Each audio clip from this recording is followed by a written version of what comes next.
ঘন্টার মধ্যে শেখ হাসিনাকে লেজ গুটিয়ে ভারতে পালাতে হবে। ওয়াদা করে যাচ্ছি, শুধু একত্রিত হতে হবে। বিএনপি জামাত সহ বাংলাদেশের সকল বিরোধী দলের উপর অত্যাচার করে ওনার স্বাদ মিটে নাই। দেশের গণতন্ত্রকে গলা টিপে হত্যা করে ওনার স্বাদ মিটে নাই।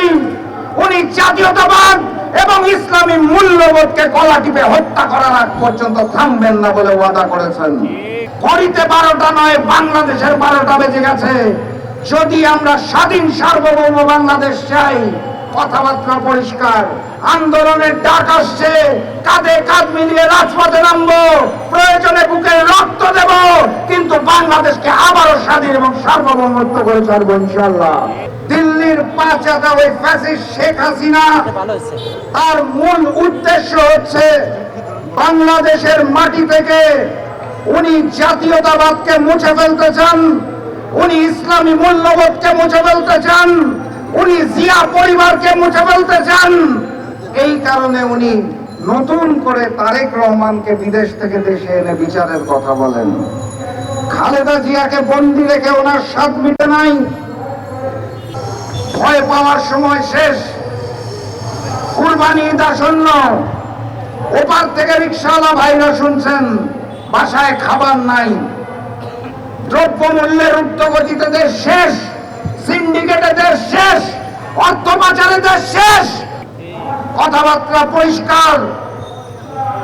আন্দোলন কোন রাজনৈতিক দল একা করতে পারবে না। সকল রাজনৈতিক দলের সাথে দেশের সাধারণ মানুষ যারা শুনছেন, যারা দেখছেন, সকলে যখন কাঁধে কাঁধ মিলিয়ে রাজপথে নামবেন, 12 ঘন্টার মধ্যে শেখ হাসিনাকে লেজ গুটিয়ে ভারতে পালাতে হবে। ওয়াদা করে যাচ্ছি, শুধু একত্রিত হতে হবে। 12টা বেজে গেছে, বক্তব্য দীর্ঘায়িত করার সুযোগ নাই। ঘড়ির সাথে সাথে দেশেরও 12টা বেজে গেছে।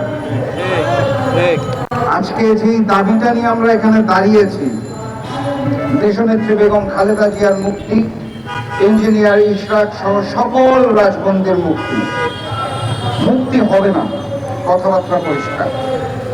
আমার কথা না, বাংলাদেশের মানুষের কথার প্রয়োজন নাই। শেখ হাসিনার বন্ধু দেশ ভারতের বড় নেতা আম আদমি পার্টির কেজরিওয়াল সাহেব বলেছেন, শেখ হাসিনা বিরোধী দলের সবাইকে জেলখানায় বন্দী করে রেখে নির্বাচন করেছে যাতে উনি সরাসরি ক্ষমতায় চলে যেতে পারে। আমরা বলি না, ওনার বন্ধু ভারতের নেতারা বলেন। উনি ওখানেই ফুল স্টপ দিয়েছেন। তার পরের বাক্যটা হচ্ছে, শুধু নির্বাচন নয়, পরবর্তীতেও গ্রেফতার চলছে এবং গ্রেফতার চলবে। যদি মনে করেন ইঞ্জিনিয়ার ইশরাককে দিয়ে গ্রেফতার শেষ, তাহলে আপনারা বোকার স্বর্গে বসবাস করছেন। বিরোধী দলের বহু নেতা কর্মীর গ্রেফতার বাকি আছে।